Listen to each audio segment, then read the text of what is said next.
before he was the Undertaker, when was the first time you met him? Because he was like Mean Mark Callis, he was all these different characters. You met him before he was famous. Yeah, I met him even before he was Mean Mark Callis. Jerry Lawler was they weren't calling it the WCW, World Class Championship Wrestling organization. It changed to USWA, United States Wrestling Association. Jerry Lawler is a classic heel. For those who've only seen him in WWE, he's great at what he does, but he was one of the best heels in the business, and he was a traveling heel. He worked the Memphis territory full time, and there they had weekly towns. Like, they hit the same towns every single week. Memphis on Monday, Louisville Tuesday, Evansville, Indiana every Wednesday, Nashville every Saturday night, Memphis TV every Saturday morning. Then we worked 2 spot shows during the week, which could be anywhere within about a 500-kilometer radius. So Jerry couldn't always be in world class on Friday nights, so he would send out people to do his bidding for him.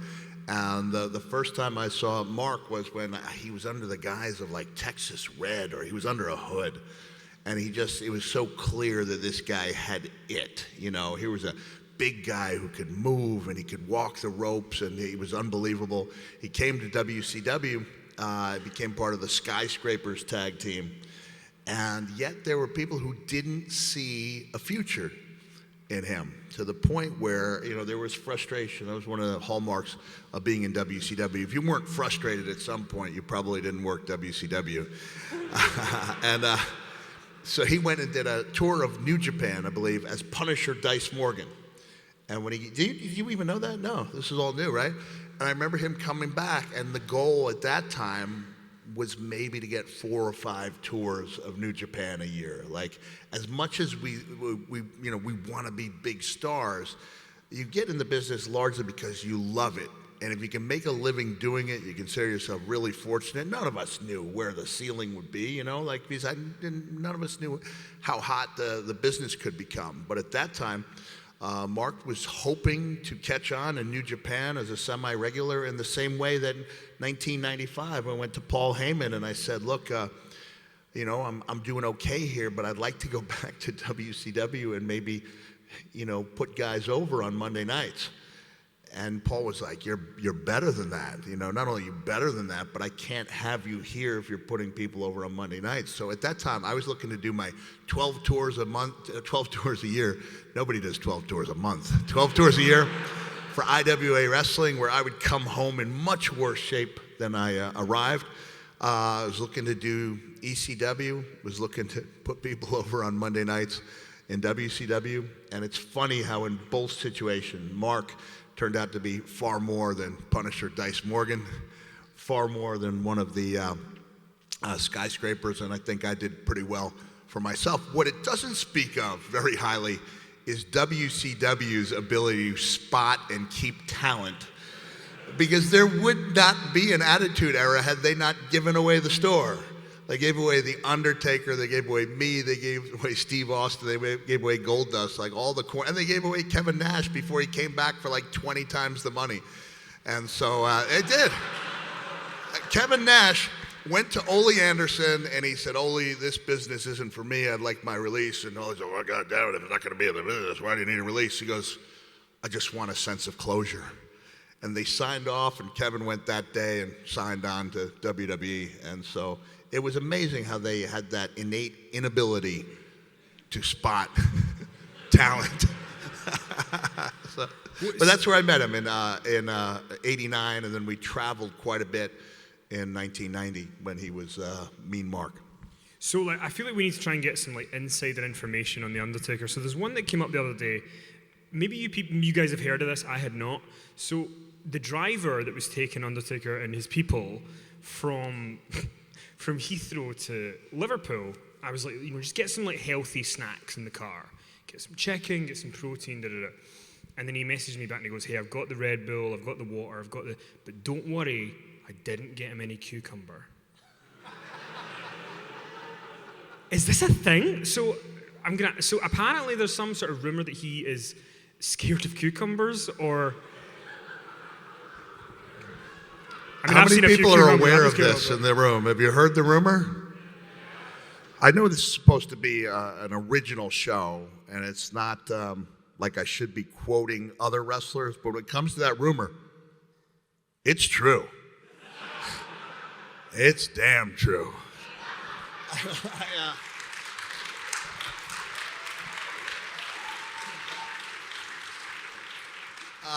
We went out. One of the joys of my career, and I think we'll touch on this a little bit, was I used to babysit Paul Bearer's children in Dallas.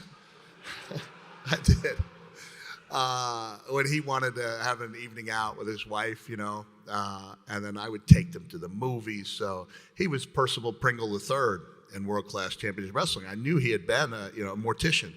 So it just seemed like a natural. Like they've got a real mortician. For everybody who's like, oh, that wrestling's fake. You're like, actually, that guy's a real mortician. Like, that's dotting your I's and crossing your T's. When Paul Bearer turned on The Undertaker in August of '96, we were really off to the races. We always had this great chemistry and camaraderie, but on one particular evening, Paul wasn't talking, and I didn't know what was wrong. He just had his mouth closed. I had no idea what he was doing. I didn't know why his mouth was closed. And then, we get out to the ring, and usually, he's usually talking, oh, mankind, and this time completely quiet. But that gong would go off, and every single night, I touched on this in my Hall of Fame induction, if there's not something special about wrestling The Undertaker, you're in the wrong line of business, And so I'm being paid to work with this guy where every night that gong would go off, Paul Bearer would roll up his shirt sleeves and he would show me that the hairs on his arm were standing on end, I've got some pretty naturally hairy forearms anyway, but they'd be standing on end, And so he shows me the shirt sleeves, right? I show him my goosebumps. And then The Undertaker comes down. He had that phenomenal entrance, and it was such an honor to just look at it as a wrestling fan. I'm watching that entrance from the best seat in the house every night. The Undertaker gets up there, and he turns on the lights, and the powers that only he has. He steps into the ring, and Paul Bearer opens his mouth to reveal a slice of cucumber on his tongue. At which point, the dead man literally starts dry heaving in the middle of the ring. It is the closest I can even conceive of Superman being handed a chain of kryptonite. It was unbelievable. He had to take a powder, as we say. And I was like, what the hell is going on here? It's like, Undertaker's afraid of cucumbers. But what? So I get you might not like, but he's afraid of them? What? I wouldn't say he was afraid of them, There's a lot of kids here, right?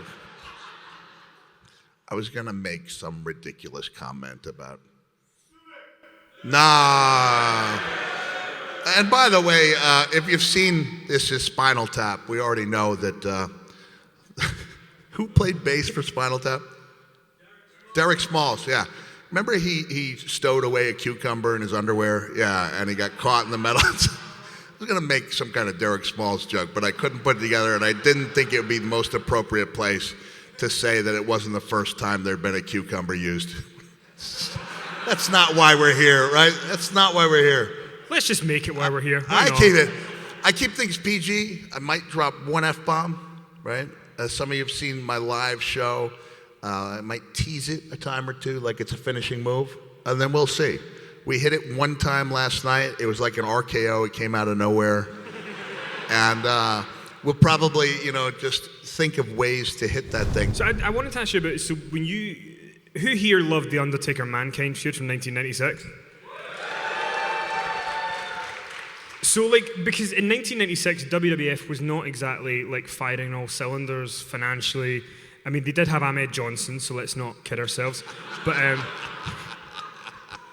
I love him so much. But they had all these different gimmicks, like the Goon and TL Hopper and all these different ones.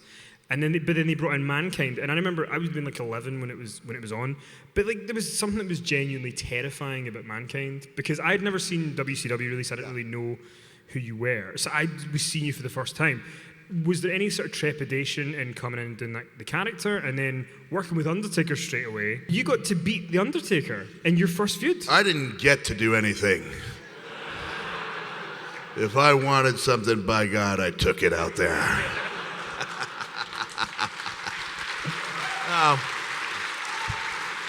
Yeah, first of all, I was really hesitant. You know, I had it on good authority Mr. McMahon wasn't interested in me. You know, I heard years ago, years before I joined WWE, or WWF at the time, that that Mr. McMahon did not think that I looked like a star.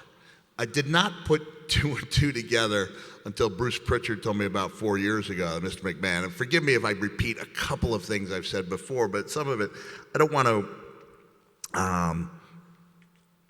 to sacrifice the good of the show in case a few people have heard a random story or two before. But Bruce said that finally, after Jim Ross had gone to bat for me for like a year and a half and brought up my name, that Mr. McMahon slammed his hand down on the table at a booking meeting in the fall of 1995 and said, "All right, damn it. I'll bring him in, but I'm covering up his face." So that was the caveat. I can come in, we're covering up my face. And it wasn't until this evening I saw one of the people in attendance here. They were wearing, I think, a Royal Rumble shirt. Royal Rumble January 96, when The Undertaker was wearing that like Phantom of the Opera type mask. So the first thing you have to thank for me being here is The Undertaker's toughness, because most people fracture an orbital bone, they're sitting it out until it gets better. The Undertaker wanted to continue working. WWE didn't want him in just like a hockey mask. So they had their team at Creative come up with some ideas. They eventually settled on that white, really sleek, Phantom-esque mask. But one of the prototypes that Mr. McMahon liked was the first incarnation of the Mankind mask. So I think his agreement, again, we go fall of 95. I'll bring him in, but I'm covering up his face. And they were looking for a look to fit me. And it actually looked more like Leonardo DiCaprio in Man in the Iron Mask. And it turns out that's not practical to wear every night. So it turned into this, turned into what it was, this kind of bizarre looking, fairly scary rawhide leather mask that was beige at its inception. I don't think at any point in those discussions did they ever say, like, what's that thing gonna smell like in 3 years? After it's been perspired in, for 20 minutes a night, and it was just, God, it smelled terrible, and it was so restricting. It was so difficult to breathe, and honestly, I didn't think the Cactus Jack character needed tweaking. Like, it worked because, by and large, because I was tweaking it on my own, and I was cutting, what some people thought were state-of-the-art promos, to the point where you can actually look up one of my promos just on 2 words, Cane Dewey. And all these years later, 25 years later, I think it still stands the test of time. And so I didn't think the character needed tweaking. But there was no, second choice. There was no plan B. And I really had to do a lot of thinking about if I wanted to shift gears. I had a long talk with my wife, then I had a long talk with Jim Ross. And I asked him up front, I was like, Jim, what kind of pitch would you give an Aldo Montoya? And he said, well, we would tell him that this is an opportunity, couldn't guarantee anything. And in my case, he goes, you're going to be working with a top guy. You're going to be working with The Undertaker in a major angle. And did a lot of thinking about it. I went back to Japan. And, I was reading Mary Shelley's Frankenstein. I was listening to the music of Tori Amos. And that combination somehow brought it to my mind, this idea of almost a Frankenstein-esque character who was kind of a victim of society. Wasn't necessarily evil, but society had turned him evil. And luckily, I had 11 and a half years under my belt by the time I went to WWE. And so Mr. McMahon sat me down and he goes, you mind if I give you a little more Vince here? He goes, have you heard your name? And I said, no, and I lied. Luckily, someone from Talent Relations had told me the name, which I thought was god-awful. And he goes, in this business, we've had crushers, we've had destroyers, we've had executioners, but we've never had a mutilator. A mutilator. And that's what you are. And then he added the name Mason. Mason, the Mutilator.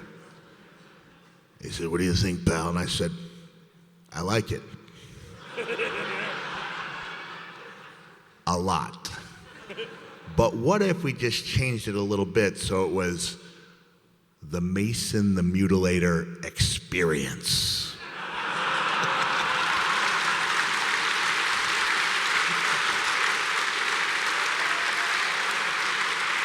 No, I said, what if we changed it to Mankind? Mankind the Mutilator. And he goes, I'm not sure I understand. And he had a notepad. And he would take notes on everything I told him. I said, that way it would be like a double meaning. It would be like the fate of mankind, the future of mankind, the destruction of mankind. And then one by one, I said, what if? What if I had a separate set of exit music? Okay, why, pal? I said, because the only thing that brings this character peace of mind is to witness human suffering. Oh, I like that a lot. And I got to WrestleMania. By the way, this is a news flash that most people don't know. I got a call about a week ahead of WrestleMania. Jim Ross, I was all settled to debut the day after WrestleMania. He goes, we get plenty. Jesus, Jim Ross doesn't sound anything like Mr. McMahon. And he told me they had plans for me, potential plans. I said, well, what are you thinking? He's like, we're thinking Mankind against The Undertaker, WrestleMania. Because Kevin Nash was in contract negotiations. And I don't want to say Kevin's about the money. But I could probably call Kevin right now and he'd tell you that Kevin's about the money. But they were holding up in contract negotiations and they wanted to know if I could come in and they ended up settling things. But it was a very close call. I almost debuted at WrestleMania and stayed the day after. I got there 4 days earlier and was handed my information packet for WrestleMania and it just said Mutilator on it. And I guess that's my name. Wasn't until the next day I came out and I heard Howard Finkel say, coming down the aisle, Mankind. No Mutilator, just Mankind. I defeated Bob Holly and, by God, a mandible claw, which I had suggested to Mr. McMahon as a way that was somewhat easier on the body than dropping elbows from an elevated platform. One of the challenges of my life is not to step out onto any type of elevated platform and think of ways to throw my body off it. And then later that night, I on Monday Night Raw, interfered in The Undertaker's match, put him in the mandible claw. I think Jerry Briscoe deserves a lot of credit for me still walking Mr. McMahon as well, because he wanted to know something I could do to The Undertaker. And I said, I can drop an elbow off a TV truck. And Jerry looks at me and goes, now we know you like to do some things of that nature. And there may come a time when we ask you to do some of those things. But until that time, we ask you to please not do any of those things. And so I dropped an elbow off the ring apron. I put the mandible claw, and Undertaker sold it like crazy. Diamond Dallas Page immediately called up Eric Bischoff and said, bro, that's going to draw. And we were kind of off to the races, you know. The day before, the night after, following Mania, the after Mania party, a couple of the guys told me, like, this was going to be the end of my career. You know, I was going to lose to The Undertaker, and that was it. And I was like, well, of course I'm going to lose to The Undertaker. Have you checked my one-loss record at WCW? Like, I'm still Cactus Jack. I lose matches, and I do it well. That's what I do. That's what I bring to the table. And I was just happy to be in the ring with the guy I thought was the best, you know, the best character-driven performer in the business.